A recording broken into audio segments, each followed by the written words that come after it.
vamos falar de um dos melhores contadores de história do mundo, que resolveu dedicar o seu novo livro a uma sociedade secreta rodeada de mistérios. O repórter Jorge Pontual conversou com o escritor Dan Brown para entender como a maçonaria, que para muitos tem ligação até com o satanismo, atraiu uma lista tão grande de líderes históricos, inclusive aqui no Brasil.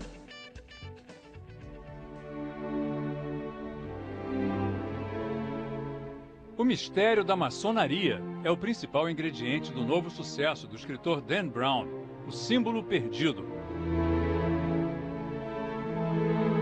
O autor do mega sucesso O Código da Vinci contou ao Fantástico que no livro anterior ele pergunta o que aconteceria se Jesus não fosse divino, mas apenas um profeta. No novo romance, a questão é se o ser humano teria poderes divinos, uma ideia que, segundo ele, vem da maçonaria. Toda a trama, cheia de peripécias, perseguições e surpresas, se passa num domingo à noite em Washington, a capital americana, uma cidade cheia de símbolos da maçonaria. Alguns são bem evidentes, como o obelisco, símbolo da divindade, encimado por uma pirâmide que representa a evolução do ser humano. A influência dos maçons se refletiu na criação da Biblioteca do Congresso Americano, hoje a maior do mundo. Um dos momentos mais emocionantes do livro é quando os heróis entram aqui no salão de leitura da Biblioteca do Congresso Americano, descrito como o salão mais bonito do mundo. Eles estão fugindo de uma equipe da SWAT e se escondem entrando por esta porta. A República Americana foi criada por um grupo de maçons, entre eles Benjamin Franklin, John Adams e o primeiro presidente George Washington. Nós fomos a um dos templos da maçonaria na cidade, onde os murais mostram o fundador da nação com o avental de pedreiro dos maçons, lançando a pedra fundamental do Capitólio, o prédio do Congresso Americano. Dan Brown lembra que o símbolo mais sagrado da nação, que está nas notas de dólar, é a pirâmide da maçonaria, encimada por um olho, que simboliza a sabedoria. Segundo o escritor, a pirâmide incompleta, sem o vértice, é um símbolo de que o ser humano e o país nunca estão prontos, sempre podem se aperfeiçoar. Dan Brown destaca que, ao contrário do que muitos acreditam, os Estados Unidos não foram fundados como uma nação cristã. Os fundadores eram maçons que seguiam o deísmo, uma religião universal, que usa os símbolos de todas as crenças e acredita que todos os homens nascem iguais, com o direito à liberdade de culto.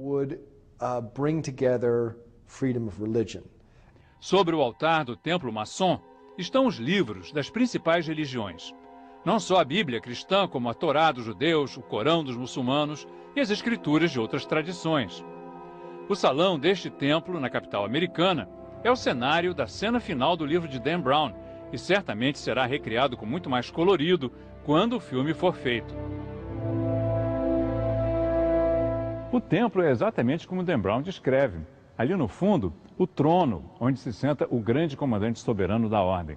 Aqui, o altar, em torno do qual se realizam os rituais secretos. Mas os maçons negam que o iniciado tenha que tomar sangue de uma caveira, como Dan Brown conta no livro. Segundo eles, isso é só imaginação do autor. O escritor diz que, na verdade, os maçons usam vinho em vez de sangue, mas insiste que a caveira é usada no ritual da quinta libação, descrito num livro por um dos primeiros presidentes dos Estados Unidos, John Adams. O templo é a sede do rito escocês da maçonaria, uma corrente fundada nos Estados Unidos, a qual pertenceram 15 presidentes americanos.